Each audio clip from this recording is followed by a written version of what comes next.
Je lahko izvidniško vozilo Liv Cobra, turške izdelave, namenjeno je za jedrsko, radiološko, kemično pa biološko izvedovanje, opazovanje, se pravi na strehi ima polh in detektorjev, se pravi namenjen je, da nam ti detektorji zaznajo, če gre za bojne strupe, se pravi za biološke nam zaznajo, kemične pa radiološke, se pravi gamma žarke. Pol nam toplih detektorjev noter na monitor se izpiše, javlja alarme, se pravi vizualno pa zvočno.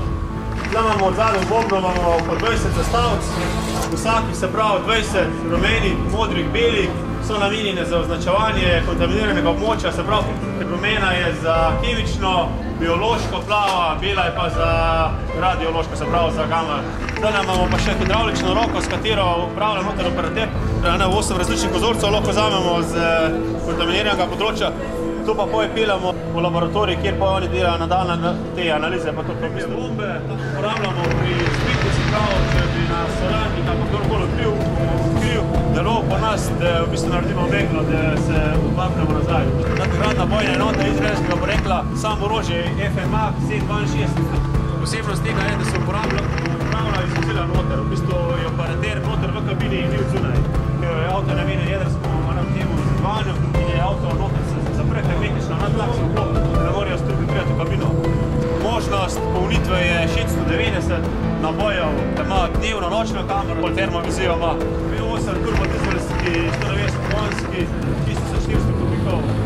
Motor, vodna hlajen, avto ima stani 4-kolesni pogon, ima možnost reduktorja, avto pluje po vodi, je amfibijski, pluje do 8 km/h.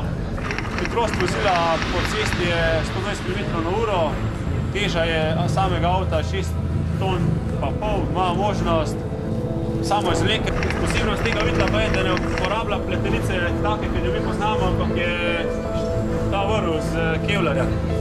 In je možna namestitev na spredje pa na zadnje v obi smeri, se pravi za samo izvleko ali pa za pomoč drugemu vozilu. Kolesa se lahko operirajo isto z kabine noter, je možnost praznjenja, polnjenja po hitrih cestah pa po asfaltnih cestah, napolnimo več po makadamskih platnih, skalnatih cestah spustimo pritisk v pneumatikah, pa po primeru, da nam prestrelijo pneumatiko ali pa da jo prebodemo, možnost filanja, kompresor nam dovaja zrak.